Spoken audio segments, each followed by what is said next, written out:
Okay. Reminds me of Street Fighter. Round one, fight.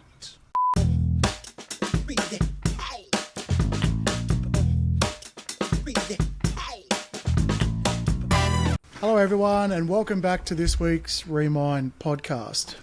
If you've just joined us, last week we talked about the fight or flight or fawn and all the F's you can think about when it comes to the nervous system. And this week we're talking about fight. The fight response. So this is something that I can quite happily talk about because it was my absolute go-to in the past. But I'm also interested to sort of see the difference between a fight response and just being generally angry and pissed off. Because that was me a lot. But anyway, this week, Ash, how do you want to kick us off with the fight?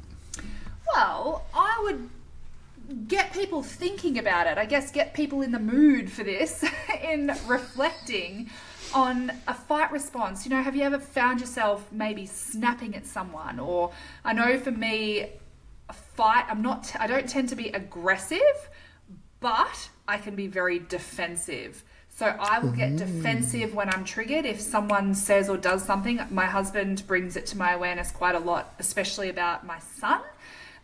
If he tries to bring things to me about my son, my default response is defensiveness. That's a fight response in action. You, like Dave, maybe you felt a sudden burst of anger when you're feeling stressed or helpless or overwhelmed. So I guess in this episode, it's not going to be a long one. So by the way, if you haven't already, go and click subscribe because this is the second video in this series. We still have an episode on flight, fawn, and freeze and fawn still to come. So another 3 after this, yeah. Yeah, in a nutshell, it makes the most sense to start thinking about what are the physical signs of a fight response. Like how might you know? So for me, the physical signs, like inside the body, last week we spoke about our autonomic and our somatic nervous systems. And so the physical signs in the body are things like increased heart rate. You might be aware that you can feel your pulse. Your heart is about to beat out of your chest. There might be muscle tension, and the most common areas will be things like our jaw, like we might clench our jaw, neck, shoulders, chest, throat, belly. Tends to be around the organs, right? Because that's what we're trying to protect. Another really common one is flushing. So people, I know for me, when I get red, I go really red in the face.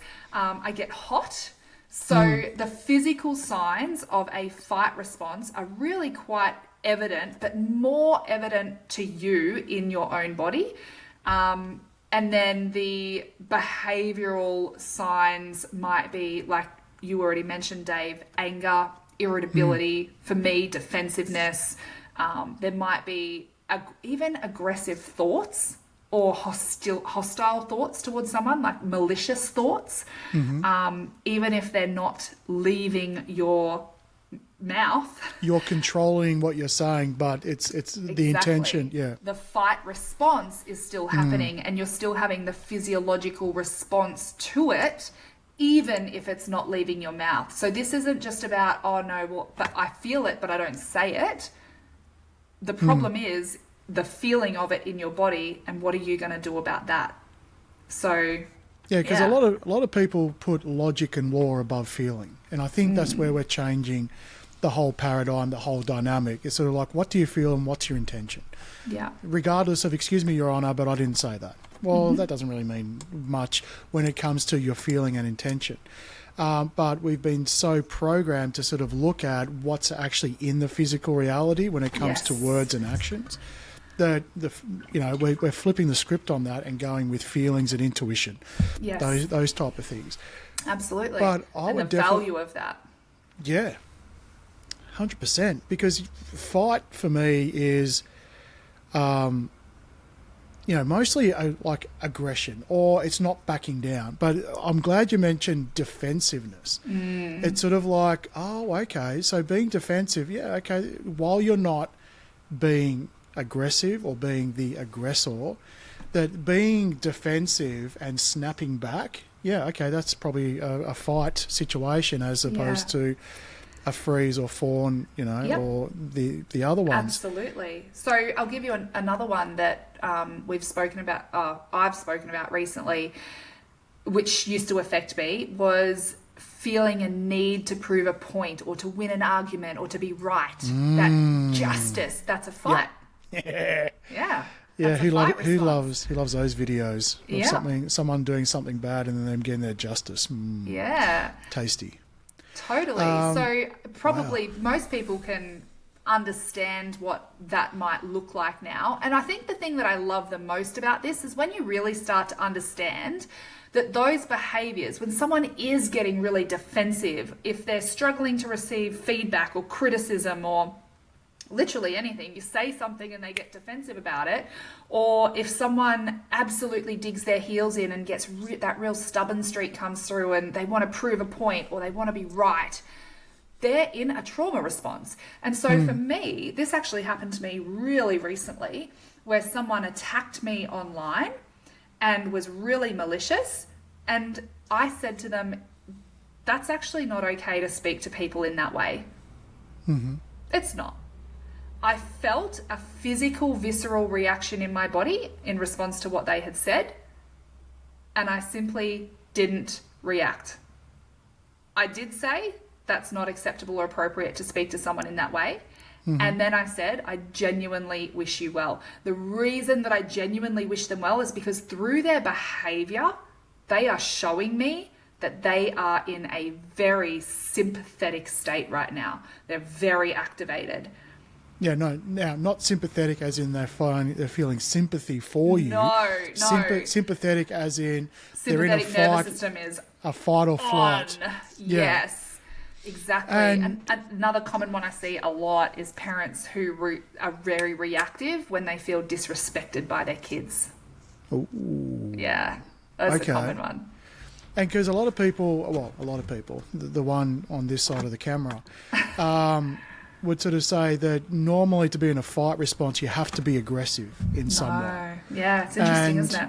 Yeah, but it's interesting that you could have probably one of the most passive people that, you know, will sort of sit back, but as soon as they feel some disrespect, they have quite a reaction. And I like the one you talked about with kids, especially when you've got kids that sort of sit there and every kid gets to a point where they will challenge their parents. Now, whether it's really early, whether it's later, whether it's whatever, but to be able to sort of go, oh, I feel really upset that you've disrespected me, to think that's a potential flight, then that's, wow. It's a flight. Sorry, I'm choking on water. Yeah, I was just talking through the choking, hoping that you'd come out the other side. Hoping I survive. Yeah.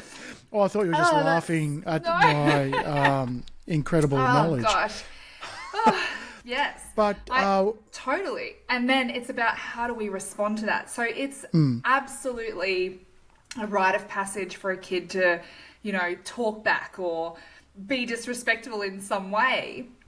But our response to that behaviour is either going to be one of survival, a fight, flight, freeze or fawn, or we're going to respond with a correction, with love and correction, not with attack or defence. I think that defence, is really important. If you can sort of go like, all right, what they say may or may not be true, but regardless, that's not the bit I'm responding to. I'm responding to the, you know, whatever it is, like that correction you're talking about. If there needs to be a correction in a parent-child relationship, potentially a correction needs to be made. Or even in a friendship, that's sort of, okay, I understand you feel that way. That's not really the way I feel about it. Happy to move on, as opposed to that defensive, but you, but me, but what, but that's ridiculous, or, and ultimatums. You know. Ultimatums are fight response. Wow, because I was going to say, and before we sort of, what is the sneaky way that a fight response comes in, but it doesn't look like it? And ultimatums, I think, like ultimatums. Silent treatment, slamming doors, stomping feet. Okay. They're all fight response. Wow. Okay. It's passive aggression though. Gotcha. All right. Yeah. So it's really that because, like, for me, when I get into a fight response, it's in the word. It's a response to something. Now, if someone threatens me, then if you're going to come toe to toe, I'll go nose to nose. That's a response to it. But if it's not necessarily a direct threat like that, and it's just sort of something that happens, or it's something that lingers. What I used to find is something would linger. So I would get triggered into a fight response from something. Maybe someone disrespecting me. That's a perfect one, right? Or I felt disrespect, or I was looking for disrespect, whichever one of those you'd like to put there. But I was in that fight response. Boy, I could stay in it for a while. Yeah. And then it would absolutely translate into, especially because I spend a lot of time driving, especially in the past. If I'm behind the wheel in a fight response, then I'm just absolutely looking for anyone who's not being polite on the road, being silly, cutting me off, having to, drive fast because I need to prove a point to someone, or whatever it is, that aggression that I'm bringing onto the road or my environment, And so I'd be angry and frustrated and spiteful. Yeah. And have aggressive thoughts.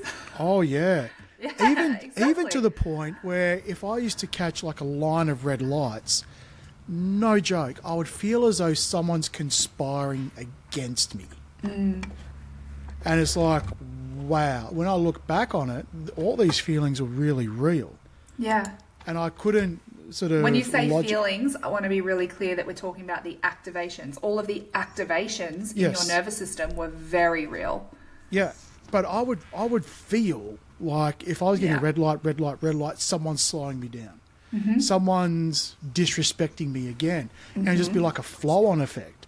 Yeah. And then to be the next person that comes up to me, even if I've tried to relax myself, people can, you all right? Yeah, exactly. It's pretty massive, isn't it? It is. And especially... It's so powerful. But it's interesting that passive aggression, like if you are feeling that, it is a fight response. It doesn't necessarily mean your physical actions. Yeah. Did you get upset and punch that person in the face? No. Okay. So do you have a fight response? Yes. Why? Because I really wanted to. Yeah.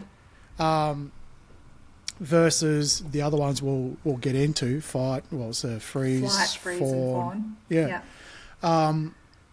Very, very different. And I think with all of them, and we may have touched upon in the last episode, is once you're in it, if you can't come out of it, eventually you will, but maybe not in the healthiest of ways, but while you're in it, you could really impact everything you're doing through that time. Because at that stage, I didn't know how to handle it. Yeah, and absolutely. I couldn't fix it by focusing on it. Yeah. And so I guess, how do we handle it, right? So there's an in-the-moment coping strategy that we need.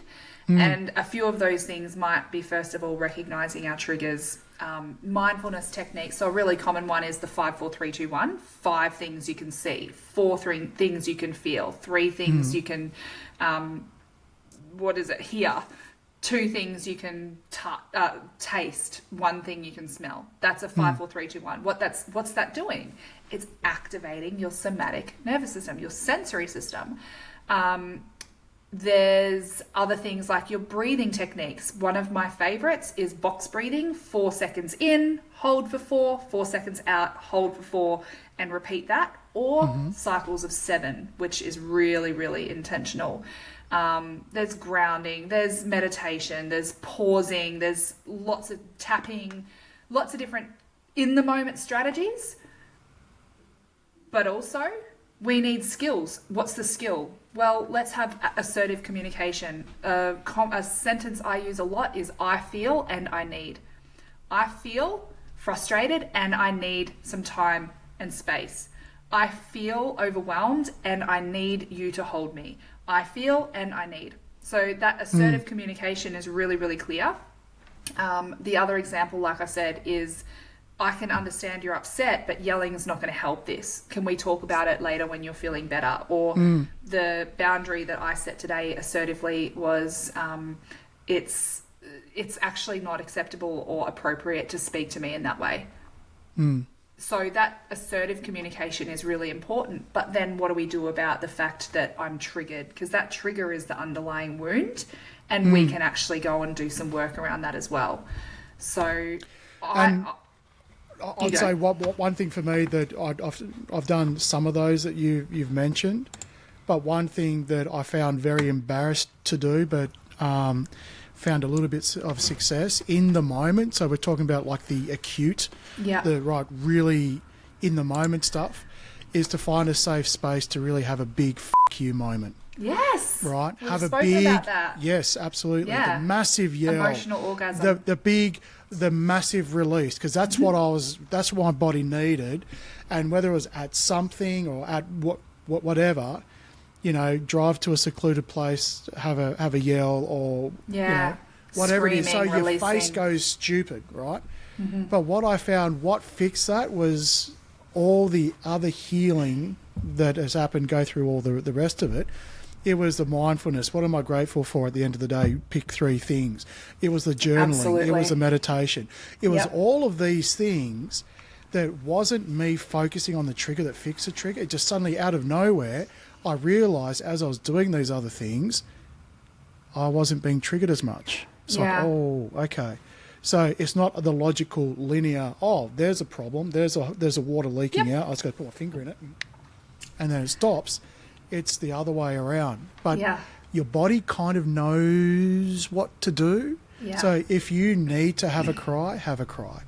If you need to take some breaths, you'll do it. Don't second guess yourself. It's that split second guess that sort of happens. If you need to yell, don't be afraid to create space as well. Like, that's super okay. Yeah, in a safe way. But this is going to be a short and sweet one about sort of fight, but it's one of a 5-part series. The first one was all about an introduction to all of that. And a nervous system summary. The nervous system, exactly. This is the second video. There's another 3 coming. So if you enjoyed that and if you enjoyed this and you haven't seen the first one, we'll put it in the show notes. Or it'll be at the end. And stay tuned next week for the next one. Absolutely. Maybe we'll do 100%. We'll do freeze next week? No, flight. Flight and fight go together. So I would encourage all of our listeners or viewers to start, even if it's a note in your phone, or get a notebook and start to observe the reactions in your own day-to-day life. So you want to self-reflect. A prompt might be, what was the trigger? What happened? Like, what was my reaction? What was the trigger? Like, what was happening to trigger that reaction in me? Kids didn't listen. And then ask yourself, what, hypothetically, even if you don't know, what might have been the threat? And it will be a fear of what? Fear of being left behind, fear of not being good enough, fear of being wrong, fear of judgment. And see if you can start to identify what those fears are that your nervous system is actually reacting to protect you from. And you're going to be well along your journey of healing. So until next week, guys, let us know in the comments. We'd love to hear from you. And see you then. We got a jet to our next episode, which is flight. Bye-bye. See ya. Bye-bye.